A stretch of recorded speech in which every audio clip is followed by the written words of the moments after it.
प्रभु दा सदीपक आनंद, जिस आनंद के बारे परमेश्वर ने साडे नाल गल कीती हुई आ कि प्रभु दा सदीपक आनंद असी किस तरह प्राप्त कर सकते हाँ। तो पढ़ते हैं गलातियां 5:22। पर आत्मा दा फल ये है, पर कहंदा आत्मा दा फल ये है प्रेम, प्रेम, आनंद, हाँ शांति, धीरज। हाँ, बस उहदे विच एक नाम आया आनंद, कि ये आनंद दा फल सानू किस तरह लग सकदा। आत्मा दा फल आ, और ये आत्मा दा फल सानू किस तरह लग सकदा, जां किस तरह असी इस परमेश्वर दे सदीपक आनंद दे विच जा सकते हैं। तो यशाया 61 बाप उहदा 7 वचन भी एक बार पढ़ दीए। यशाया नबी दी किताब 61 बाप उहदा 7 वचन।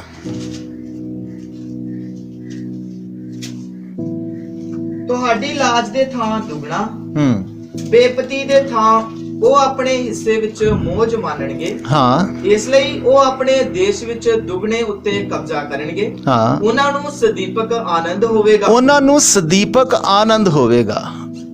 ਇੱਥੇ ਇੱਕ ਸਦੀਪਕ ਆਨੰਦ ਦੀ ਗੱਲ ਕੀਤੀ ਆ, ਤੇ ਸਾਡਾ ਵਿਸ਼ਾ ਵੀ ਅੱਜ ਦਾ ਇਹੀ ਹੈ ਕਿ ਅਸੀਂ ਪ੍ਰਭੂ ਦਾ ਇਹ ਸਦੀਪਕ ਆਨੰਦ ਕਿਸ ਤਰੀਕੇ ਦੇ ਨਾਲ ਪ੍ਰਾਪਤ ਕਰ ਸਕਦੇ ਹਾਂ। ਮਸੀਹ ਜ਼ਿੰਦਗੀ आनंद की जिंदगी आ, खुश रहने वाली जिंदगी आ। जो इंसान एक बार मसीह नूं अपना जीवन दे दिंदा आ, उहदे जीवन दे विच इस सदीपक आनंद आ जांदा आ। इस सदीपक आनंद कहण तो मतलब उहदे जिंदगी च भावें दुख आए, भावें मुसीबत चाहे परेशानी आए, वो किसी दुख परेशानी तो घबराउंदा नहीं, क्योंकि उहदे अंदर एक ऐसा फल परमेश्वर ने रखिया जिहदा नाम आ आनंद। वो आनंद उहनूं दुखी होण ही नहीं दिंदा, ਉਹ ਨਾ ਆਨੰਦ ਉਹਨੂੰ ਪਰੇਸ਼ਾਨ ਨਹੀਂ ਹੋਣ ਦਿੰਦਾ, ਉਹ ਆਨੰਦ ਉਹਨੂੰ ਕਿਸੇ ਵੀ ਤਰੀਕੇ ਦੇ ਨਾਲ ਘਬਰਾਹਟ 'ਚ ਪੈਣ ਹੀ ਨਹੀਂ ਦਿੰਦਾ, ਕਿਉਂਕਿ ਪਰਮੇਸ਼ਰ ਨੇ ਉਸ ਇਨਸਾਨ ਨੂੰ, ਜਿਸ ਇਨਸਾਨ ਨੇ ਪਰਮੇਸ਼ਰ ਨੂੰ ਆਪਣਾ ਜੀਵਨ ਦਿੱਤਾ ਹੋਇਆ ਆ, ਇੱਕ ਸਦੀਪਕ ਆਨੰਦ ਦੇ ਕੇ ਰੱਖਿਆ ਹੋਇਆ ਆ। ਤੇ ਉਹ ਸਦੀਪਕ ਆਨੰਦ ਹਮੇਸ਼ਾ ਇੱਥੇ ਵੀ ਜਦ ਤੱਕ ਅਸੀਂ ਜਿਉਂਦੇ ਆ ਇਹ ਜ਼ਿਆਦਾ ਕੰਮ ਕਰਦਾ ਆ, ਤੇ ਮਰਨ ਤੋਂ ਬਾਅਦ ਵੀ ਜਦ ਅਸੀਂ ਮਰ ਜਾਵਾਂਗੇ ਜਾਂ ਪਰਮੇਸ਼ਰ 'ਚ ਸੌਂ ਜਾਵਾਂਗੇ ਤਾਂ ਹਮੇਸ਼ਾ ਇਸ ਆਨੰਦ ਦੇ ਸਮੇਂ 'ਚ, ਆਨੰਦ ਦੇ ਕਾਲ ਦੇ ਵਿੱਚ ਪਰਮੇਸ਼ਰ ਦੇ ਨਾਲ ਚਲੇ ਜਾਵਾਂਗੇ। ਤਾਂ ਧੰਨਵਾਦ ਹੈ ਪਰਮੇਸ਼ਰ ਦਾ ਕਿ ਅੱਜ ਤੱਕ ਪਰਮੇਸ਼ਰ ਨੇ ਸਾਨੂੰ ਸੰਭਾਲਿਆ, ਮਦਦ ਕੀਤੀ ਆ। ਜੇਕਰ ਨਹੀਂ ਸੀ ਪਤਾ ਕਿ ਸਦੀਪਕ ਆਨੰਦ ਕੀ ਹੈ ਜਾਂ ਇਹਨੂੰ ਕਿਸ ਤਰ੍ਹਾਂ ਪ੍ਰਾਪਤ ਕਰ ਸਕਦੇ ਆ, तो अज परमेश्वर ने एक समा दिता आ, एक मौका दिता होया आ कि असी इस सदीपक आनंद नूं प्राप्त करन दा वो तरीका समझ सकीए। तो आइए पढ़ते हैं ਇਹਦੇ ਬਾਰੇ। ਫਿਰ ਸਾਨੂੰ ਜੇਕਰ ਅਸੀਂ ਇਸ ਸਦੀਪਕ ਆਨੰਦ ਨੂੰ ਸਮਝਣਾ ਆ ਕਿ ਕਿਸ ਤਰ੍ਹਾਂ ਅਸੀਂ ਇਸ ਸਦੀਪਕ ਆਨੰਦ ਨੂੰ ਹਮੇਸ਼ਾ ਦੇ ਲਈ ਪ੍ਰਾਪਤ ਕਰ ਸਕਦੇ ਹਾਂ ਜਾਂ ਕਿਸ ਤਰ੍ਹਾਂ ਅਸੀਂ ਇਹਦੇ ਤੱਕ ਪਹੁੰਚ ਸਕਦੇ ਹਾਂ, ਤਾਂ ਸਾਡੇ ਜੀਵਨ ਦੇ ਵਿੱਚ ਕੁਝ ਕੰਮਾਂ ਦਾ ਹੋਣਾ ਜ਼ਰੂਰੀ ਆ ਜਿਹੜੇ ਕਿ ਸਾਨੂੰ ਸਾਡੇ ਲੈਵਲ ਤੇ ਕਰਨੇ ਪੈਣਗੇ। परमेश्वर ये आनंद दिंदा आ, पर सानू इस आनंद नू प्राप्त करना पैना आ। इस चीज़ नू समझना, परमेश्वर दिंदा आ, सानू इस आनंद नू प्राप्त करना पैना। हुण मान लो तुसी किसी कोई चीज़ फड़दे हो, तुसी जेकर कोई तुहानू किसी भी वस्तु नू फड़ाउण दे लई अपना हत्थ वधाउंदा ते तुहानू भी अपने हत्थ वधा के उस चीज़ नू की करना पैंदा, फड़ना पैंदा। इस तरह परमेश्वर दिंदा आ ਤੇ ਸਾਨੂੰ ਇਸ ਆਨੰਦ ਨੂੰ ਪ੍ਰਾਪਤ ਕਰਨਾ ਪੈਣਾ। ਪ੍ਰਾਪਤ ਕਿਸ ਤਰ੍ਹਾਂ ਕਰਨਾ ਪੈਣਾ? ਕੁਝ ਕੰਮ ਨੇ, ਕੁਝ ਗੱਲਾਂ ਨੇ, ਕੁਝ ਚੀਜ਼ਾਂ ਨੇ ਜਿਹੜੀਆਂ ਸਾਨੂੰ ਸਾਡੇ ਜੀਵਨ ਦੇ ਵਿੱਚ ਕਰਨੀਆਂ ਪੈਣੀਆਂ, ਔਰ ਉਹਨਾਂ ਕੰਮਾਂ ਨੂੰ ਜਦੋਂ ਅਸੀਂ ਕਰਦੇ ਜਾਵਾਂਗੇ, ਉਹਨਾਂ ਆਤਮਿਕ ਕੰਮਾਂ ਨੂੰ ਅਸੀਂ ਜਦੋਂ ਪੂਰੀਆਂ ਕਰਦੇ ਜਾਵਾਂਗੇ, ਇਹ ਸਦੀਪਕ ਆਨੰਦ, ਇਹ ਸਦਾ ਦਾ ਆਨੰਦ ਸਾਡੇ ਜੀਵਨ ਦੇ ਵਿੱਚ ਆਉਂਦਾ ਰਹੇਗਾ। तो आइए पढ़ते हैं नहम्याह की किताब, नहम्याह की पुस्तक ਉਹਦਾ 8 ਬਾਬ, ਜਾਂ ਉਸ ਤੋਂ ਪਹਿਲਾਂ ਪੜ੍ਹ ਦਈਏ ਨਹਿਮੀਆਂ 1 ਤੋਂ 4 ਤੱਕ ਪੜ੍ਹ ਦਈਏ ਪਹਿਲਾਂ।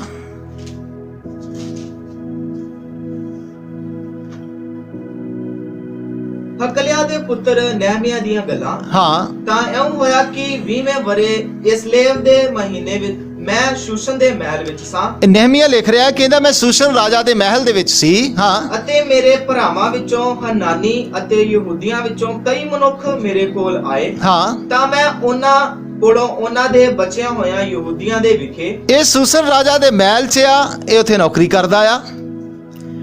ਇਹਦੇ ਕੋਲ ਯਹੂਦਾ ਤੋਂ, ਯਰੂਸ਼ਲਮ ਤੋਂ ਕੁਝ ਲੋਕ ਆਏ ਨੇ। ਉਹਨਾਂ ਕੁਝ ਲੋਕਾਂ ਨੂੰ ਇਹਨੇ ਕੁਝ ਸਵਾਲ ਪੁੱਛੇ ਨੇ। ਹਾਂਜੀ, ਅਤੇ ਉਹਨਾਂ ਅਸੀਰਾਂ ਦੇ ਵਿਖੇ ਜਿਹੜੇ ਰਹਿ ਗਏ ਸਨ, ਕਹਿੰਦਾ ਮੈਂ ਉਹ ਜਿਹੜੇ ਉੱਥੇ ਰਹਿ ਗਏ ਸੀ ਯਰੂਸ਼ਲਮ ਦੇ ਵਿੱਚ ਉਹਨਾਂ ਦੇ ਬਾਰੇ, ਹਾਂ, ਅਤੇ ਯਰੂਸ਼ਲਮ ਦੇ ਵਿਖੇ ਪੁੱਛਿਆ, ਔਰ ਯਰੂਸ਼ਲਮ ਸ਼ਹਿਰ ਦੇ ਵਿਖੇ ਪੁੱਛਿਆ, ਹਾਂ। ਤਾਂ ਉਹਨਾਂ ਮੈਨੂੰ ਆਖਿਆ, ਉਹ ਬਕੀਆ ਜਿਹੜਾ ਉੱਥੇ ਸੂਬੇ ਵਿੱਚ ਅਸੀਰੀ ਵਿੱਚੋਂ ਬਚ ਰਿਹਾ ਸੀ, ਉਹਨੇ ਕਹਿੰਦਾ ਮੈਨੂੰ ਆਖਿਆ ਕਿ ਉਹ ਬਕੀਆ ਜਿਹੜਾ ਉੱਥੇ ਅਸੀਰੀ ਦੇ ਵਿੱਚੋਂ ਬਚ ਗਿਆ ਸੀ ਜਾਂ ਗੁਲਾਮ ਹੋਣ ਤੋਂ ਬਚ ਗਿਆ ਸੀ, ਹਾਂ, ਵੱਡੀ ਦੁਰਦਸ਼ਾ ਅਤੇ ਨਿਰਾਦਰੀ ਵਿੱਚ ਹੈ। ਉਹ ਵੱਡੀ ਦੁਰਦਸ਼ਾ ਔਰ ਨਿਰਾਦਰੀ ਦੇ ਵਿੱਚ ਹੈ। ਹਾਂਜੀ, ਅਤੇ ਯਰੂਸ਼ਲਮ ਦੀਆਂ ਕੰਧਾਂ ਢੱਠੀਆਂ ਪਈਆਂ ਹਨ, ਔਰ ਕਹਿੰਦਾ ਯਰੂਸ਼ਲਮ ਦੀਆਂ ਕੰਧਾਂ ਢੱਠੀਆਂ ਪਈਆਂ ਨੇ, ਅਤੇ ਉਸ ਦੇ ਫਾਟਕ ਅੱਗ ਨਾਲ ਜਲੇ ਹੋਏ ਹਨ। ਉਹਦੇ ਫਾਟਕ ਅੱਗ ਦੇ ਨਾਲ ਸਾੜ ਦਿੱਤੇ ਗਏ, ਕੰਧਾਂ ਟੁੱਟ ਗਈਆਂ, ਫਾਟਕ ਸੜ ਗਏ, ਹਾਂ। ਅਤੇ ਇਉਂ ਹੋਇਆ ਕਿ ਜਦ ਮੈਂ ਇਹ ਗੱਲਾਂ ਸੁਣੀਆਂ, ਕਹਿੰਦਾ ਇਸ ਤਰ੍ਹਾਂ ਹੋਇਆ ਕਿ ਜਦੋਂ ਮੈਂ ਇਹ ਗੱਲਾਂ ਸੁਣ ਰਿਹਾ ਸੀ ਤਾਂ ਮੈਂ ਬੈਠ ਕੇ ਰੋਣ ਲੱਗ ਪਿਆ। ਫਿਰ ਉਹ ਉਦਾਸ ਹੋ ਗਿਆ। ਇਹ ਆ ਸਾਡਾ ਅਸਲੀ ਉਦਾਸੀ ਦਾ ਕਾਰਨ। ਇੱਥੇ ਵੀ ਹੱਥ ਰੱਖਣਾ। ਇਹਦੇ ਤੋਂ ਬਾਅਦ ਇੱਕ ਵਚਨ ਪੜ੍ਹ ਦਈਏ, ਨਹਿਮੀਆ 12:43। ਅਤੇ ਉਸ ਦਿਨ ਉਹਨਾਂ ਨੇ ਵੱਡੀਆਂ ਬਲੀਆਂ ਚੜਾਈਆਂ। ਇੱਥੇ ਲਿਖ ਰਹੇ ਆ ਇਹ ਗੱਲ ਨਹਿਮੀਆ 1:1-4 ਤੱਕ ਪੜ੍ਹੀ। ਨਹਿਮੀਆ ਉਦਾਸ ਆ, ਪਰ 12 ਦੇ 43 ਵਚਨ ਦੇ ਵਿੱਚ ਲਿਖਿਆ ਉਹਨਾਂ ਨੇ ਵੱਡੀਆਂ ਬਲੀਆਂ ਚੜਾਈਆਂ, ਹਾਂ, ਅਤੇ ਵੱਡੇ ਆਨੰਦ ਹੋਏ, ਔਰ ਉਹ ਵੱਡੇ ਆਨੰਦ ਹੋਏ ਕਿਉਂਕਿ ਪਰਮੇਸ਼ਵਰ ਨੇ ਉਹਨਾਂ ਨੂੰ ਵੱਡੇ ਆਨੰਦ ਨਾਲ ਪ੍ਰਸੰਨ ਕੀਤਾ। ਕਿਉਂਕਿ ਪਰਮੇਸ਼ਰ ਨੇ ਉਹਨਾਂ ਨੂੰ ਵੱਡੇ ਆਨੰਦ ਦੇ ਨਾਲ ਪ੍ਰਸੰਨ ਕੀਤਾ। ਨਾਲੇ ਬੱਚੇ, ਹਾਂ, ਅਤੇ ਤੀਵੀਆਂ ਵੀ, ਦੇਖੋ ਉਹਨਾਂ ਦੇ ਉਦਨ ਜਿੱਦਨ ਪਰਮੇਸ਼ਰ ਨੇ ਉਹਨਾਂ ਨੂੰ ਖੁਸ਼ ਕੀਤਾ, ਉਹਨਾਂ ਦੇ ਬੱਚੇ ਵੀ, ਉਹਨਾਂ ਦੀਆਂ ਤੀਵੀਆਂ ਵੀ ਆਨੰਦ ਹੋਈਆਂ, ਖੁਸ਼ ਹੋਈਆਂ। ਅਤੇ ਯਰੂਸ਼ਲਮ ਦਾ ਇਹ ਆਨੰਦ ਦੂਰ ਤੀਕਰ ਸੁਣਿਆ ਗਿਆ। ਹਾਲੇਲੂਇਆ। ਲਿਖਿਆ ਯਰੂਸ਼ਲਮ ਦੇ ਲੋਕਾਂ ਦਾ ਇਹ ਆਨੰਦ ਦੂਰ ਤੱਕ ਸੁਣਿਆ ਗਿਆ। ਇਹ ਦੋਨਾਂ ਆਇਤਾਂ ਦੇ ਵਿੱਚ ਅਸੀਂ ਜਿਸ ਫਰਕ ਨੂੰ ਦੇਖਦੇ ਹਾਂ, ਇੱਕ ਬਾਪ ਦੀ 1 ਤੋਂ ਲੈ ਕੇ 4 ਤੱਕ ਜਦੋਂ ਪੜਿਆ ਨਹਿਮੀਆ ਉਦਾਸ ਹੋ ਗਿਆ, ਪਰ 12 ਬਾਬ ਦੀ 43 ਆਇਤ ਤੱਕ ਆਉਂਦੇ ਆਉਂਦੇ ਲਿਖਿਆ ਉਹ ਉਦਾਸੀ ਐਸੇ ਆਨੰਦ 'ਚ ਬਦਲੀ ਆ ਕਿ ਇਹ ਆਨੰਦ ਬਾਹਰ ਦੂਸਰੇ ਦੇਸ਼ਾਂ ਤੱਕ ਵੀ ਸੁਣਾਈ ਦੇ ਰਿਹਾ ਆ। ਇਹ ਕਿਸ ਤਰ੍ਹਾਂ ਹੋਇਆ? ਇਸ ਆਨੰਦ ਨੂੰ ਉਹਨਾਂ ਨੇ ਕਿਸ ਤਰ੍ਹਾਂ ਪ੍ਰਾਪਤ ਕੀਤਾ? ਕਿਸ ਤਰੀਕੇ ਨਾਲ ਉਹ ਇਸ ਆਨੰਦ ਦੇ ਇਸ ਦੁਖੀ ਹੋਏ ਲੋਕ ਐਸੇ ਆਨੰਦ ਨੇ ਕਿ ਜਿਸ ਤਰ੍ਹਾਂ ਦੂਸਰੇ ਦੇਸ਼ਾਂ 'ਚ ਕੀ ਹੋ ਰਿਹਾ ਆ।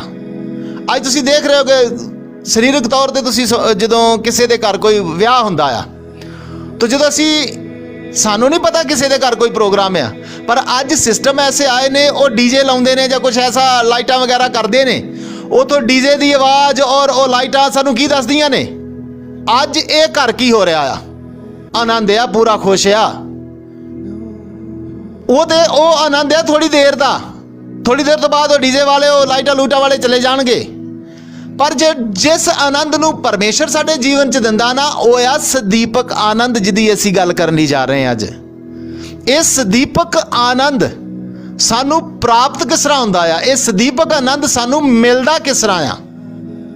ਇਸ ਸਦੀਪਕ ਆਨੰਦ ਨੂੰ ਪ੍ਰਾਪਤ ਕਰਨ ਵਾਸਤੇ ਸਾਨੂੰ ਕੁਝ ਕੰਮ ਕਰਨੇ ਪੈਣਗੇ। ਸਾਡੇ ਜੀਵਨ 'ਚ ਸਾਨੂੰ ਕੁਝ ਸੁਧਾਰ ਕਰਨੇ ਪੈਣਗੇ। ਸਾਡੇ ਜੀਵਨ ਦੇ ਵਿੱਚ ਸਾਨੂੰ ਕੁਝ ਗੱਲਾਂ ਨੂੰ ਕਰਨਾ ਪਏਗਾ, ਜਿਨ੍ਹਾਂ ਨੂੰ ਜਦੋਂ ਅਸੀਂ ਜਿਨ੍ਹਾਂ ਚੀਜ਼ਾਂ ਨੂੰ ਕਰਦੇ ਜਾਵਾਂਗੇ, ਸ਼ੈਤਾਨ ਵੀ ਉਹਨਾਂ ਨੂੰ ਰੋਕਣ ਲਈ ਆਵੇਗਾ। ਪਰ ਜਦੋਂ ਅਸੀਂ ਇਹਨਾਂ ਕੰਮਾਂ ਨੂੰ ਆਪਣੇ ਜੀਵਨ 'ਚ ਕਰਦੇ ਜਾਵਾਂਗੇ, ਸਾਡੇ ਜੀਵਨ ਦੇ ਵਿੱਚ ਪਰਮੇਸ਼ਰ ਦਾ ਇਹ ਸਦੀਪਕ ਆਨੰਦ ਆਉਂਦਾ ਜਾਵੇਗਾ। तो आइए पढ़ते हैं। लिखिया नहमिया उदास सी। एक बार फिर पढ़ दी नहमिया 1:1-4 तक। ਹਕਲਿਆ ਦੇ ਪੁੱਤਰ ਨਹਿਮੀਆ ਦੀਆਂ ਗੱਲਾਂ। ਹਾਂ। ਤੇ ਆਉਂ ਹੋਇਆ ਕਿ 20ਵੇਂ ਵਰੇ ਕਿਸਲੇਵ ਦੇ ਮਹੀਨੇ ਮੈਂ ਸ਼ੂਸ਼ਨ ਦੇ ਮਹਿਲ ਵਿੱਚ ਸਾਂ। ਹਾਂ। ਅਤੇ ਮੇਰੇ ਭਰਾਵਾਂ ਵਿੱਚੋਂ ਹਨਾਨੀ ਅਤੇ ਯਹੂਦੀਆਂ ਵਿੱਚੋਂ ਹੁਣ ਜੇਕਰ ਅਸੀਂ ਵੀ ਪਰਮੇਸ਼ਰ ਦਾ ਇਹ ਆਨੰਦ ਪ੍ਰਾਪਤ ਕਰਨਾ ਆ ਤੇ ਸਾਨੂੰ ਕਰਨਾ ਕੀ ਪਵੇਗਾ? ਗੌਰ ਨਾਲ ਸੁਣਿਓ ਇਸ ਚੀਜ਼ ਨੂੰ। ਹਾਂਜੀ। ਅਤੇ ਮੇਰੇ ਭਰਾਵਾਂ ਵਿੱਚੋਂ ਹਨਾਨੀ ਅਤੇ ਯਹੂਦੀਆਂ ਵਿੱਚੋਂ ਕਈ ਮਨੁੱਖ ਮੇਰੇ ਕੋਲ ਆਏ। ਮੇਰੇ ਕਹਿੰਦੇ ਭਰਾਵਾਂ ਵਿੱਚੋਂ, ਯਹੂਦੀਆਂ ਹਨਾਨੀਆਂ ਵਿੱਚੋਂ ਮੇਰੇ ਕੋਲ ਆਏ। ਹਾਂ। ਤਾਂ ਮੈਂ ਉਹਨਾਂ ਕੋਲੋਂ ਉਹਨਾਂ ਬਚਿਆ ਹੋਇਆ ਯਹੂਦੀਆਂ ਦੇ ਵਿਖੇ ਅਤੇ ਉਹਨਾਂ ਅਸੀਰਾਂ ਦੇ ਵਿਖੇ ਜਿਹੜੇ ਰਹਿ ਗਏ ਸਨ ਅਤੇ ਯਰੂਸ਼ਲਮ ਦੇ ਵਿਖੇ ਪੁੱਛਿਆ। ਹਾਂ, ਯਰੂਸ਼ਲਮ ਦੇ ਵਿਖੇ ਪੁੱਛ। ਵੇਖੋ, ਯਰੂਸ਼ਲਮ ਦੇ ਵਿਖੇ ਪੁੱਛਣ ਦਾ ਮਤਲਬ, ਕਿਉਂਕਿ ਵਚਨ 'ਚ ਲਿਖਿਆ ਯਰੂਸ਼ਲਮ ਕੀ ਆ? ਵਚਨ ਕਹਿੰਦਾ ਯਰੂਸ਼ਲਮ ਪ੍ਰਾਰਥਨਾ ਦਾ ਘਰ ਕੀ ਕੀਤਾ ਹੋ ਜਾਵੇਗਾ? ਸਦਾਵੇਗਾ। ਯਰੂਸ਼ਲਮ ਪ੍ਰਾਰਥਨਾ ਦਾ ਘਰ ਸਦਾਵੇਗਾ। ਕਹਿਣ ਤੋਂ ਮਤਲਬ ਉਹਨਾਂ ਲੋਕਾਂ ਦੇ ਬਾਰੇ ਔਰ ਪ੍ਰਾਰਥਨਾ ਦੇ ਘਰ ਦੇ ਬਾਰੇ ਉਹਨੇ ਪੁੱਛਿਆ ਤੇ ਉਹਦੀ ਹਾਲਾਤ ਜਦੋਂ ਪਤਾ ਲੱਗੀ ਆ ਤੇ ਕੀ ਸੁਣਦਾ। ਹਾਂਜੀ, ਤਾਂ ਉਹਨਾਂ ਮੈਨੂੰ ਆਖਿਆ ਕਿ ਉਹ ਬਕੀਆ ਜਿਹੜਾ ਉੱਥੇ ਸੂਬੇ ਵਿੱਚ ਅਸੀਰੀ ਵਿੱਚੋਂ ਬਚ ਰਿਹਾ ਸੀ, ਹਾਂ, ਵੱਡੀ ਦੁਰਦਸ਼ਾ ਅਤੇ ਨਿਰਾਦਰੀ ਵਿੱਚ ਹੈ। ਕਹਿੰਦਾ ਉਹ ਲੋਕ ਵੱਡੀ ਦੁਰਦਸ਼ਾ ਔਰ ਨਿਰਾਦਰੀ ਦੇ ਵਿੱਚ ਨੇ। ਹਾਂ, ਅਤੇ ਯਰੂਸ਼ਲਮ ਦੀਆਂ ਕੰਧਾਂ ਟੱਟੀਆਂ ਪਈਆਂ ਹਨ, ਔਰ ਯਰੂਸ਼ਲਮ ਦੀਆਂ ਕੰਧਾਂ ਕੀ ਨੇ? ਟੱਠੀਆਂ ਪਈਆਂ ਨੇ। ਹਾਂ, ਅਤੇ ਉਸ ਦੇ ਫਾਟਕ ਅੱਗ ਨਾਲ ਜਲੇ ਹੋਏ ਹਨ। ਇਹ ਔਰ ਉਹਦੇ ਫਾਟਕ ਅੱਗ ਦੇ ਨਾਲ ਕੀ ਹੋਏ ਨੇ? ਇਹ ਕੰਧਾਂ ਟੱਠਣ ਦਾ ਮਤਲਬ ਇਹ ਯਰੂਸ਼ਲਮ ਦੀਆਂ ਕੰਧਾਂ ਟੱਟ ਜਾਣਾ, ਯਰੂਸ਼ਲਮ ਦੇ ਫਾਟਕ ਟੱਟ ਜਾਣਾ ਅੱਜ ਸਾਡੀ ਆਤਮਿਕ ਸਥਿਤੀ ਨੂੰ ਦਰਸਾ ਰਹੇ ਨੇ। ਇਹ ਨਹਿਮੀਆ ਉਸ ਸਮੇਂ ਰਾਜੇ ਦੇ ਮਹਿਲ 'ਚ ਸਾਕੀ ਆ, ਇੱਕ ਵੱਡੀ ਪੋਸਟ ਦੇ ਉੱਤੇ ਆ, ਰਾਜੇ ਦਾ ਬੜਾ ਕਰੀਬੀ ਆ। ਇਹਨੂੰ ਕੋਈ ਸਰੀਰਕ ਤੌਰ ਤੇ ਇਹਨੂੰ ਕੋਈ ਵੀ ਦੁੱਖ ਨਹੀਂ ਆ, ਪਰ ਜਦੋਂ ਆਤਮਿਕ ਤੌਰ ਤੇ ਇਹਨੂੰ ਜਦੋਂ ਪਤਾ ਲੱਗਾ ਆ ਤਾਂ ਆਤਮਿਕ ਤੌਰ ਤੇ ਦੁਖੀ ਆ। ਅੱਜ ਤੁਸੀਂ ਵੀ ਫਾਈਨੈਂਸ਼ੀਅਲ ਤੌਰ ਤੇ, ਸਰੀਰਕ ਤੌਰ ਤੇ ਖੁਸ਼ਹਾਲ ਹੋ ਸਕਦੇ ਹੋ, ਪਰ ਤੁਸੀਂ ਆਤਮਾ 'ਚ ਸੁਖੀ ਨਹੀਂ ਹੋ ਤੇ ਤੁਸੀਂ ਤੁਹਾਡਾ ਸੁਖੀ ਜੀਵਨ ਨਹੀਂ ਆ। ਅਸਲੀ ਆਨੰਦ ਆ ਆਤਮਿਕ। ਜੇ ਆਤਮਾ 'ਚ ਅਸੀਂ ਆਨੰਦ ਨਹੀਂ ਆ, ਸਾਡੇ ਘਰ ਦੇ ਸੁਖ ਆਰਾਮ ਦਾ ਸਾਨੂੰ ਕੋਈ ਵੀ ਫਾਇਦਾ ਨਹੀਂ।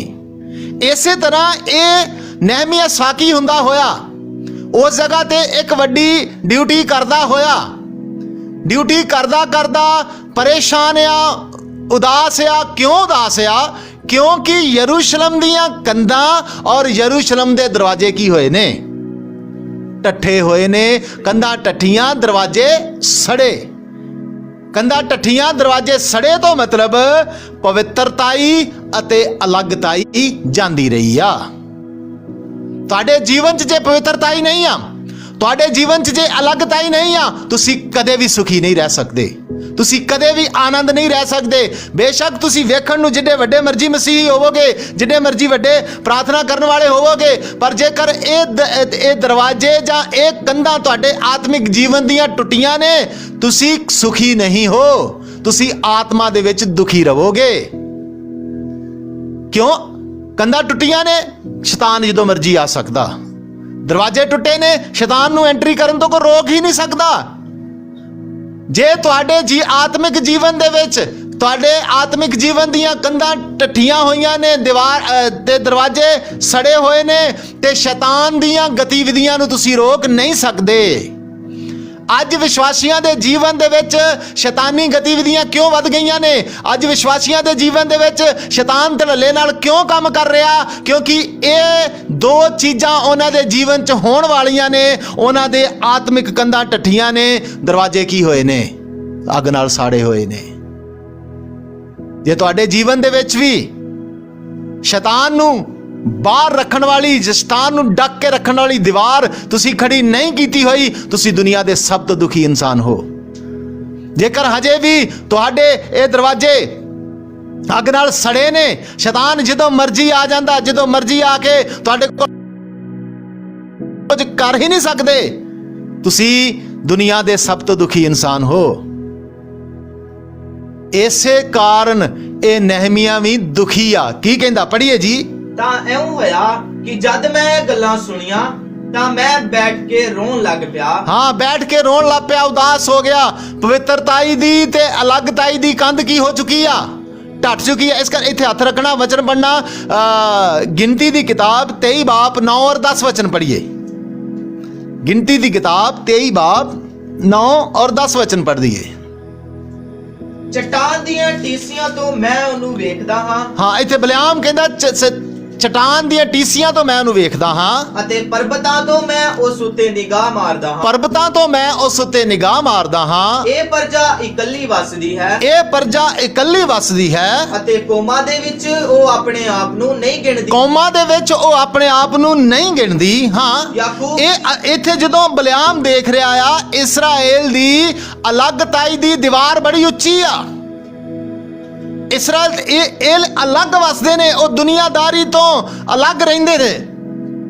ਅਲੱਗਤਾਈ ਦੀ ਦੀਵਾਰ ਉੱਚੀ ਹੋਣ ਦੇ ਕਾਰਨ ਅੱਜ ਕੀ ਬਲਿਆਮ ਦੇ ਮੂੰਹ ਚੋਂ ਕੀ ਨਿਕਲ ਰਿਹਾ ਆ? ਹਾਂ, ਯਾਕੂਬ ਦੀ ਧੂੜ ਦੇ ਕਿਣਕਿਣਿਆਂ ਨੂੰ ਕਿੰਨ ਗਿਣਿਆ, ਜਾਂ ਕਿਨ ਇਸਰਾਇਲ ਦੀ ਚੌੜਾਈ ਦੀ ਹਾਂ ਕੀਤੀ। ਹੁਣ ਇਹ ਅਲੱਗਤਾਈ ਦੀ ਦੀਵਾਰ ਉੱਚੀ ਹੋਣ ਦੇ ਕਾਰਨ ਬਲਿਆਮ ਆਪਣੇ ਮੂੰਹ ਚੋਂ ਸ਼ਰਾਬ ਕੱਢ ਰਿਹਾ ਆ ਤੇ ਉਹਨਾਂ ਨੂੰ ਕੀ ਮਿਲ ਰਿਹਾ? ਜੇਕਰ ਤੁਹਾਡੀ ਅਲੱਗਤਾਈ ਦੀ ਦੀਵਾਰ ਉੱਚੀ ਹੈ, ਜੇਕਰ ਸਾਰ ਚੁੱਕੇ ਹੋ ਸ਼ੈਤਾਨ ਦਾ ਕੋਈ ਕੰਮ ਸ਼ਰਾਬ ਤੁਹਾਡੇ ਜੀਵਨ 'ਚ ਨਹੀਂ ਆ ਸਕਦਾ। ਅੱਜ ਅਸੀਂ ਕਿਉਂ ਪਰੇਸ਼ਾਨ ਆ, ਕਿਉਂ ਅਸੀਂ ਦੁਖੀ ਆ, ਕਿਉਂ ਆਤਮਿਕ ਤੌਰ ਤੇ ਅਸੀਂ ਖੁਸ਼ ਨਹੀਂ ਆ? ਕਿਉਂਕਿ ਸਾਡੀ ਅਲੱਗਤਾਈ ਦੀ ਦੀਵਾਰ ਟੁੱਟੀ ਹੋਈ ਆ।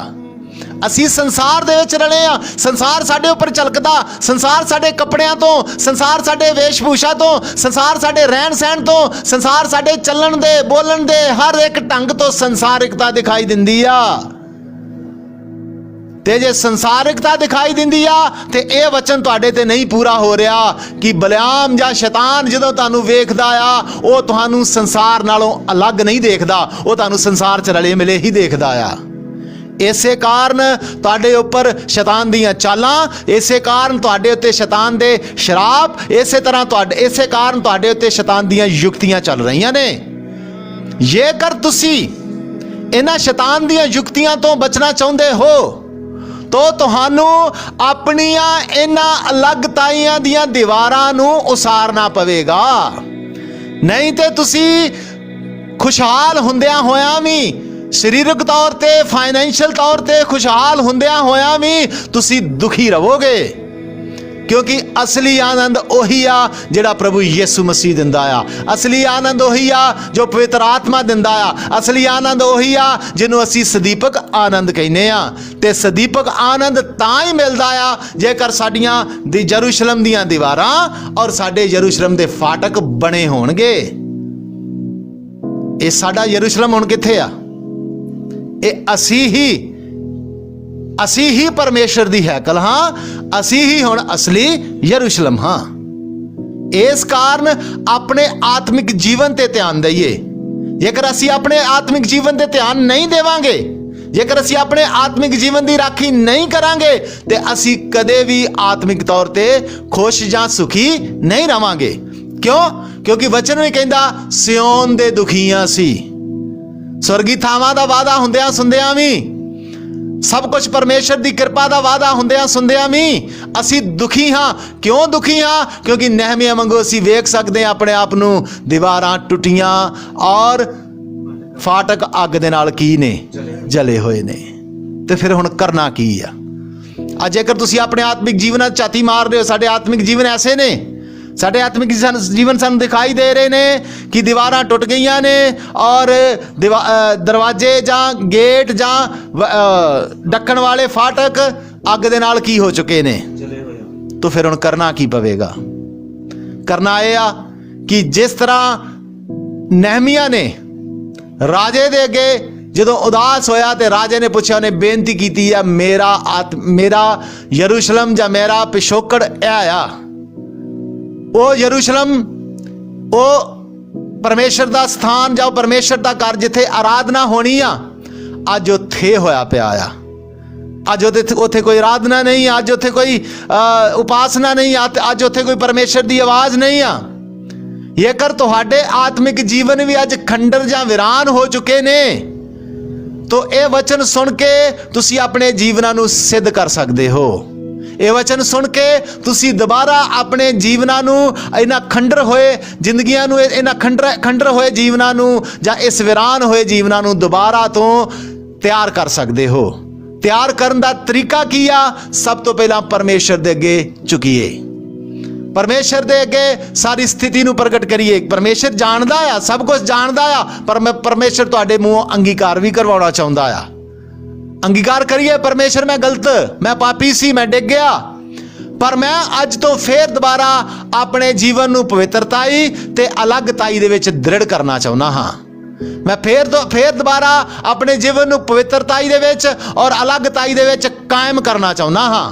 ਨਵੇਂ ਸਿਰਿਓਂ ਮੈਂ ਆਪਣੀ ਪਵਿੱਤਰਤਾਈ ਦੀਆਂ ਔਰ ਸੰਸਾਰ ਤੋਂ ਅਲੱਗਤਾਈ ਦੀਆਂ ਦੀਵਾਰਾਂ ਨੂੰ ਖੜੀਆਂ ਕਰਨਾ ਚਾਹੁੰਦਾ ਹਾਂ। ਪਰਮੇਸ਼ਰ ਇਹਦੇ ਵਿੱਚ ਤੁਹਾਡੀ ਮਦਦ ਕਰੇਗਾ। ਜਿਸ ਤਰ੍ਹਾਂ ਨਹਿਮੀਆ ਨੂੰ ਸਾਰੀਆਂ ਇਜਾਜ਼ਤਾਂ ਮਿਲ ਗਈਆਂ ਨੇ, ਉਸੇ ਤਰ੍ਹਾਂ ਸਾਨੂੰ ਵੀ ਪਰਮੇਸ਼ਰ ਸਾਡੇ ਇਹਨਾਂ ਆਤਮਿਕ ਘਰਾਂ ਨੂੰ ਖੜੇ ਕਰਨ ਦੇ ਵਿੱਚ ਕੀ ਕਰੇਗਾ? ਸਾਡੀ ਮਦਦ ਕਰੇਗਾ। ਇਸ ਕਾਰਨ ਹਮੇਸ਼ਾ ਇਸ ਤਰ੍ਹਾਂ ਉਦਾਸੀ ਦੇ ਵਿੱਚ, ਹਮੇਸ਼ਾ ਇਸ ਆਤਮਿਕ ਪਰੇਸ਼ਾਨੀ ਦੇ ਵਿੱਚ ਚੱਲਦੇ ਰਹਿਣ ਦਾ ਕੋਈ ਮਤਲਬ ਨਹੀਂ ਆ, ਕਿਉਂਕਿ ਮਸੀਹੀ ਜ਼ਿੰਦਗੀ ਆਨੰਦ ਦੀ ਜ਼ਿੰਦਗੀ ਆ। ਹਮੇਸ਼ਾ ਦਾ ਆਨੰਦ ਸਾਡੇ ਅੰਦਰ ਆ, ਹਮੇਸ਼ਾ ਦੀ ਜ਼ਿੰਦਗੀ ਸਾਡੇ ਅੰਦਰ ਆ। ਇਸ ਕਰਕੇ ਜਿਨ੍ਹਾਂ ਨੂੰ ਪਰਮੇਸ਼ਰ ਨੇ ਹਮੇਸ਼ਾ ਦੀ ਜ਼ਿੰਦਗੀ ਦਿੱਤੀ, ਜਿਨ੍ਹਾਂ ਨੂੰ ਪਰਮੇਸ਼ਰ ਨੇ ਹਮੇਸ਼ਾ ਦਾ ਆਨੰਦ ਦਿੱਤਾ ਆ, ਉਹ ਉਦਾਸ ਕਿਉਂ ਰਹਿਣ? ਉਹ ਦੱਬੇ ਕਿਉਂ ਰਹਿਣ? ਉਹ ਕੁਚਲੇ ਕਿਉਂ ਰਹਿਣ? ਅਸੀਂ ਜੇ ਉਦਾਸ, ਦੱਬੇ, ਕੁਚਲੇ ਆ, ਗਲਤੀ ਸਾਡੀ ਆ। ਅਸੀਂ ਆਪਣੀ ਅਲੱਗਤਾਈ ਦੀ ਦੀਵਾਰ ਨੂੰ ਔਰ ਅਸੀਂ ਆਪਣੀ ਪਵਿੱਤਰਤਾਈ ਦੀ ਦੀਵਾਰ ਨੂੰ ਡੇਗ ਚੁੱਕੇ ਆ। ਸ਼ੈਤਾਨ ਦੀ ਐਂਟਰੀ ਬਿਨਾਂ ਰੁਕਾਵਟ ਦੇ ਹੋ ਰਹੀ ਆ ਸਾਡੇ ਜੀਵਨ 'ਚ। ਸ਼ੈਤਾਨ ਨੂੰ ਸਾਡੇ ਜੀਵਨ 'ਚ ਕੰਮ ਕਰਨ ਦੇ ਲਈ, ਸ਼ੈਤਾਨ ਨੂੰ ਸਾਡੇ ਜੀਵਨ 'ਚ ਪਾਪ ਲੈ ਕੇ ਆਉਣ ਦੇ ਲਈ ਰੁਕਾਵਟ ਹੈ ਹੀ ਨਹੀਂ। ਕਿਉਂ? ਕਿਉਂਕਿ ਦੀਵਾਰਾਂ ਕੀ ਹੋ ਚੁੱਕੀਆਂ ਨੇ? ਟੁੱਟ ਚੁੱਕੀਆਂ ਨੇ। तो आइए पढ़ते हैं, ਇਹਦਾ 5 वचन पढ़िए, 4 और 5 वचन पढ़िए। ਅਤੇ ਮੈਂ ਆਖਿਆ, हे ਯਹੋਵਾ, हाँ 4 और 5। ਤਾਂ ਐਂ ਹੋਇਆ ਕਿ ਜਦ ਇਹ ਮੈਂ ਗੱਲਾਂ ਸੁਣੀਆਂ ਤਾਂ ਮੈਂ ਬੈਠ ਕੇ ਰੋਣ ਲੱਗ ਪਿਆ ਅਤੇ ਮੈਂ ਕਈ ਦਿਨਾਂ ਤੱਕ ਸੋਗ ਕੀਤਾ ਹਾਂ। ਅਤੇ ਵਰਤ ਰੱਖਿਆ, ਨਾਲੇ ਆਕਾਸ਼ ਦੇ ਪਰਮੇਸ਼ਰ ਸਨਮੁਖ ਪ੍ਰਾਰਥਨਾ ਕੀਤੀ। ਹਾਂ, ਹੁਣ ਇਹਦਾ 2 ਬਾਬ ਪ੍ਰਾਰਥਨਾ ਕੀਤੀ ਹੈ। ਜਦੋਂ ਆਕਾਸ਼ ਦੇ ਪਰਮੇਸ਼ਰ ਦੇ ਸਨਮੁਖ ਪ੍ਰਾਰਥਨਾ ਕੀਤੀ, ਆਕਾਸ਼ ਦੇ ਸਨਮੁਖ ਪਰਮੇਸ਼ਰ ਨੂੰ ਸਭ ਕੁਝ ਦੱਸਿਆ, तो 2 ਬਾਬ ਦੀ 4 और 5 ਆਇਤ ਪੜ੍ਹੀਏ ਜੀ। ਪਾਤਸ਼ਾਹ ਨੇ ਮੈਨੂੰ ਆਖਿਆ, ਔਰ ਪ੍ਰਾਰਥਨਾ ਸੁਣੀ ਗਈ। ਅੱਜ ਜਦੋਂ ਤੁਸੀਂ ਪਰਮੇਸ਼ਰ ਦੇ, ਆਕਾਸ਼ ਦੇ ਪਰਮੇਸ਼ਰ ਦੇ ਸਨਮੁਖ ਆਪਣੀ ਇਸ ਹਾਲਾਤ ਨੂੰ ਪ੍ਰਗਟ ਕਰ ਰਹੇ ਹੋ, ਉਹ ਜਾਣਦਾ ਹੈ ਸਭ ਕੁਝ। ਉਹ ਤੁਹਾਡੀ ਆਤਮਿਕ ਹਾਲਾਤ ਨੂੰ ਜਾਣਦਾ, ਪਰ ਉਹ ਚਾਹੁੰਦਾ ਆ ਤੁਸੀਂ ਆਪਣੀ ਆਤਮਿਕ ਹਾਲਾਤ ਨੂੰ ਠੀਕ ਕਰਨ ਦੇ ਲਈ ਕਾਲੇ ਪਾਓ।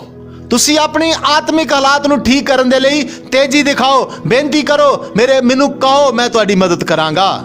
ਆਪਣਾ ਮਨ ਬਣਾਓ, ਅੱਜ ਆਪਣੀ ਸੋਚ ਨੂੰ ਬਦਲੋ। ਜਿੱਦਣ ਸਾਡਾ ਮਨ ਬਣ ਗਿਆ ਸਹੀ ਮਨ ਦੇ ਨਾਲ ਆਪਣੇ ਆਤਮਿਕ ਜੀਵਨ ਨੂੰ ਸਾਰਨ ਦੇ ਲਈ ਅਸੀਂ ਪਰਮੇਸ਼ਰ ਦੇ ਅੱਗੇ ਬੇਨਤੀ ਕਰਾਂਗੇ, ਪਰਮੇਸ਼ਰ ਜ਼ਰੂਰ ਸੁਣੇਗਾ।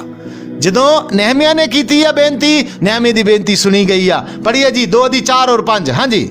ਪਾਤਸ਼ਾਹ ਨੇ ਮੈਨੂੰ ਆਖਿਆ, ਹਾਂ। ਤੂੰ ਕੀ ਚਾਹੁੰਦਾ ਹੈ? ਮੈਂ ਮੈਂ ਆਕਾਸ਼ ਦੇ ਪਰਮੇਸ਼ਰ ਅੱਗੇ ਬੇਨਤੀ ਕੀਤੀ ਤੇ ਮੈਂ ਪਾਤਸ਼ਾਹ ਨੂੰ ਆਖਿਆ, ਹਾਂ, ਜੇ ਪਾਤਸ਼ਾਹ ਨੂੰ ਚੰਗਾ ਲੱਗੇ ਅਤੇ ਜੇ ਤੁਹਾਡਾ ਦਾਸ ਤੁਹਾਡੀ ਨਿਗਾਹ ਵਿੱਚ ਚੰਗਾ ਹੋਵੇ ਤਾਂ ਤੁਸੀਂ ਮੈਨੂੰ ਯਹੂਦਾ ਨੂੰ, ਮੇਰੇ ਪਿਓ ਦਾਦਿਆਂ ਦੀਆਂ ਕਬਰਾਂ ਦੇ ਸ਼ਹਿਰ ਨੂੰ ਕੱਲ ਦਿਓ ਕਿ ਮੈਂ ਉਹਨਾਂ ਨੂੰ ਬਣਾਵਾਂ। ਤਾਂ ਪਾਤਸ਼ਾਹ ਨੇ, ਜਿਹਦੇ ਕੋਲ ਮਲਕਾ ਵੀ ਬੈਠੀ ਸੀ, ਮੈਨੂੰ ਆਖਿਆ, ਮੇਰਾ ਜਾਣਾ ਕਿੰਨੇ ਚਿਰ ਲਈ ਹੈ ਤੇ ਤੂੰ ਕਦੋਂ ਮੁੜੇਗਾ? ਤੇਰਾ ਜਾਣਾ ਕਿੰਨੇ ਚਿਰ ਲਈ ਹੈ ਤੇ ਤੂੰ ਕਦੋਂ ਮੁੜੇਗਾ? ਤਾਂ ਮੇਰਾ ਕਲਣਾ ਪਾਤਸ਼ਾਹ ਦੇ ਦਰਬਾਰ ਵਿੱਚ ਚੰਗਾ ਲੱਗਾ ਅਤੇ ਮੈਂ ਉਹਦੇ ਨਾਲ ਇੱਕ ਵੇਲਾ ਠਹਿਰਾ ਲਿਆ ਔਰ ਇਹਨੂੰ ਆਪਣੇ ਸ਼ਹਿਰ ਨੂੰ ਉਸਾਰਨ ਦੀ ਮਨਜ਼ੂਰੀ ਮਿਲ ਗਈ। ਨਹਿਮੀਆ ਨੂੰ ਆਪਣੇ ਸ਼ਹਿਰ ਦੀਆਂ ਦੀਵਾਰਾਂ ਨੂੰ ਔਰ ਉਹਨਾਂ ਸੜੇ ਫਾਟਕਾਂ ਨੂੰ ਰਿਪੇਅਰ ਕਰਨ ਦੀ, ਤੇ ਇੱਕ ਵਾਰੀ ਫੇਰ ਯਰੂਸ਼ਲਮ ਸ਼ਹਿਰ ਨੂੰ ਉਸਾਰਨ ਦੀ ਪਰਮਿਸ਼ਨ ਕੀ ਹੋ ਗਈ ਆ? ਮਿਲ ਗਈ ਆ। ਇਸ ਤਰ੍ਹਾਂ ਤੁਸੀਂ ਵੀ ਆਪਣੇ ਜੀਵਨ 'ਚ ਜੇਕਰ ਅੱਜ ਦੇਖਦੇ ਹੋ ਤੁਹਾਡੇ ਆਤਮਿਕ ਜੀਵਨ ਖੰਡਰ ਨੇ, ਵੀਰਾਨ ਨੇ, ਬੇਨਤੀ ਕਰੋ ਪਰਮੇਸ਼ਰ ਦੇ ਸਾਹਮਣੇ। ਪਰਮੇਸ਼ਰ ਤੁਹਾਡੇ ਆਤਮਿਕ ਜੀਵਨਾਂ ਨੂੰ ਫੇਰ ਦੁਬਾਰਾ ਖੜੇ ਕਰਨ ਦੀ ਤੁਹਾਨੂੰ ਹਿੰਮਤ ਦੇਵੇਗਾ। ਪਰਮੇਸ਼ਰ ਫੇਰ ਤੁਹਾਡੇ ਆਤਮਿਕ ਜੀਵਨ 'ਚ ਅਲੱਗਤਾਈ ਤੇ ਪਵਿੱਤਰਤਾਈ ਦੀ ਦੀਵਾਰ ਨੂੰ ਖੜੇ ਕਰਨ 'ਚ ਤੁਹਾਡੀ ਮਦਦ ਕਰੇਗਾ। ਅਲੱਗਤਾਈ ਕਿਹਦੇ ਤੋਂ? ਸੰਸਾਰ ਤੋਂ ਅਲੱਗ, ਸੰਸਾਰਿਕਤਾ ਤੋਂ ਅਲੱਗ, ਸੰਸਾਰ ਦੇ ਹਰ ਲੋਭ ਤੋਂ ਅਲੱਗ, ਸੰਸਾਰ ਦੇ ਹਰ ਫੈਸ਼ਨ ਤੋਂ ਅਲੱਗ, ਸੰਸਾਰ ਦੀ ਇੱਕ ਇੱਕ ਗੱਲ ਤੋਂ ਅਲੱਗ ਰਹਿਣਾ ਪਵੇਗਾ। ਪਵਿੱਤਰਤਾਈ ਆਪਣੇ ਆਪ, ਪਰਮੇਸ਼ਰ ਕਹਿੰਦਾ ਕਿਉਂ ਜੋ ਮੈਂ ਪਵਿੱਤਰ ਹਾਂ ਤੁਸੀਂ ਵੀ ਕੀ ਕਰੋ? ਸ਼ੈਤਾਨ ਦੀ ਹਰ ਚਾਲ ਤੋਂ, ਹਰ ਸੋਚ, ਹਰ ਵਿਚਾਰ, ਹਰ ਇੱਕ ਕੰਮ ਤੋਂ ਜੋ ਸਾਨੂੰ ਅਸ਼ੁੱਧ ਕਰਦਾ ਆ, ਉਸ ਅਸ਼ੁੱਧੀ ਤੋਂ ਸਾਨੂੰ ਦੂਰ ਰਹਿਣਾ ਪਏਗਾ, ਨਹੀਂ ਤੇ ਹਮੇਸ਼ਾ ਅਸੀਂ ਆਤਮਿਕ ਜੀਵਨ 'ਚ ਦੁਖੀ ਰਵਾਂਗੇ। ਸਾਡੇ ਜੀਵਨ 'ਚ ਇਹ ਆਤਮਿਕ ਆਨੰਦ ਨਹੀਂ ਆਵੇਗਾ। ਜਿਸ ਸਦੀਪਕ ਜੀਵਨ ਦੀ ਅਸੀਂ ਗੱਲ ਕਰ, ਸਦੀਪਕ ਆਨੰਦ ਦੀ ਗੱਲ ਕਰ ਰਹੇ ਹਾਂ, ਇਹ ਸਦੀਪਕ ਆਨੰਦ ਕਦੇ ਵੀ ਸਾਨੂੰ ਨਹੀਂ ਮਿਲੇਗਾ ਜੇਕਰ ਅਸੀਂ ਪਵਿੱਤਰਤਾਈ ਦੀ ਔਰ ਅਲੱਗਤਾਈ ਦੀ ਦੀਵਾਰ ਨੂੰ ਖੜਾ ਨਹੀਂ ਕੀਤਾ ਹੋਇਆ। ਇਹਨੂੰ ਖੜਾ ਕਰਨਾ ਆ, ਸਭ ਤੋਂ ਪਹਿਲਾਂ ਪਰਮੇਸ਼ਰ ਦੇ ਅੱਗੇ ਬੇਨਤੀ ਕਰੋ, ਪਰਮੇਸ਼ਰ ਪ੍ਰਾਰਥਨਾ ਨੂੰ ਸੁਣੇਗਾ। ਪਰਮੇਸ਼ਰ ਤੁਹਾਡੇ ਆਤਮਿਕ ਜੀਵਨਾਂ ਨੂੰ ਫਿਰ ਤੋਂ ਬਹਾਲ ਕਰਨ ਦੇ ਲਈ, ਆਤਮਿਕ ਜੀਵਨਾਂ ਨੂੰ ਫਿਰ ਤੋਂ ਖੜੇ ਕਰਨ ਦੇ ਲਈ ਪਰਮੇਸ਼ਰ ਤੁਹਾਡੀ ਮਦਦ ਕਰੇਗਾ। ਨਹਿਮੀਆ ਨੇ ਬੇਨਤੀ ਕੀਤੀ ਆ, ਰਾਜੇ ਨੇ ਬੇਨਤੀ ਮਨਜ਼ੂਰ ਕਰ ਲਈ। ਕਿੰਨੇ ਕਰਵਾਈ ਬੇਨਤੀ ਮਨਜ਼ੂਰ? ਸੈਨਾ ਦੇ ਯਹੋਵਾ ਨੇ, ਉਸ ਆਕਾਸ਼ ਦੇ ਪਰਮੇਸ਼ਰ ਨੇ ਜਿਹਦੇ ਸਾਹਮਣੇ ਉਹਨੇ ਘੁਟਨੇ ਟੇਕੇ ਸੀ। ਤੁਸੀਂ ਅੱਜ ਪਰਮੇਸ਼ਰ ਦੇ ਸਾਹਮਣੇ ਘੁਟਨੇ ਟੇਕੋ, ਪਰਮੇਸ਼ਰ ਨੂੰ ਆਪਣੀ ਇਸ ਮੁਸ਼ਕਲ ਦੇ ਬਾਰੇ ਦੱਸੋ, ਪਰਮੇਸ਼ਰ ਨੂੰ ਆਪਣੇ ਜੀਵਨ ਨੂੰ ਬਹਾਲ ਕਰਨ ਦੇ ਲਈ ਕਹੋ। ਪਰਮੇਸ਼ਰ ਤੁਹਾਡੇ ਜੀਵਨਾਂ ਨੂੰ ਬਹਾਲ ਕਰਨ ਦੇ ਲਈ ਹੀ ਆਇਆ ਹੋਇਆ ਆ, ਪਰ ਉਹਨੇ ਇੱਕ ਸਾਡੇ ਜੀਵਨ ਦੇ ਵਿੱਚ ਆਜ਼ਾਦ ਮਰਜ਼ੀ ਦਿੱਤੀ ਹੋਈ ਆ। ਤੂੰ ਆਪਣੀ ਮਰਜ਼ੀ ਕਰ ਸਕਦਾ ਹਾਂ, ਤੂੰ ਆਪਣੀ ਮਰਜ਼ੀ ਦੇ ਨਾਲ ਚੱਲ ਸਕਦਾ ਆ, ਪਰ ਜੇਕਰ ਤੂੰ ਚਾਹੇ ਤੇ ਮੇਰੀ ਮਦਦ ਲੈ ਸਕਦਾ ਆ। ਮੈਂ ਹਰ ਵੇਲੇ ਤੇਰੇ ਨਾਲ ਹੈ। ਤਾਂ ਹੀ ਤਾਂ ਉਹਦੇ ਆਪਣੇ ਲੋਕਾਂ ਨੂੰ ਉਹਨੇ ਕਿਹਾ, ਇਸ ਯੁੱਗ ਦੇ ਅੰਤ ਤੀਕ ਹਮੇਸ਼ਾ ਮੈਂ ਕੀ ਹਾਂ, ਤੁਹਾਡੇ ਨਾਲ ਹਾਂ।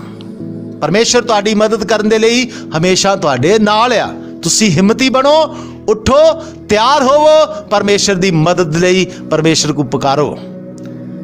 ਪੁਰਾਣੇ ਨੇਮ ਦੇ ਵਿੱਚ ਤੁਸੀਂ ਪੜ੍ਹਦੇ ਆ, ਜਿੰਨੀ ਵਾਰ ਵੀ ਲੋਕਾਂ ਨੂੰ ਮਦਦ ਦੀ ਲੋੜ ਪਈ, ਲੋਕਾਂ ਨੇ ਪਰਮੇਸ਼ਰ ਨੂੰ ਪੁਕਾਰਿਆ। ਦਾਊਦ ਨੇ ਭਜਨ ਵੀ ਲਿਖਿਆ ਆ, ਅੱਖੀਆਂ ਚੁੱਕਦਾ ਹਾਂ ਮੈਂ ਵੱਲ ਪਹਾੜਾਂ, ਮਦਦ ਲਈ ਮੈਂ ਕਿਸ ਨੂੰ? ਉਹਨੂੰ ਪਤਾ ਮੇਰੀ ਮਦਦ ਲਈ ਯਹੋਵਾ ਆਵੇਗਾ।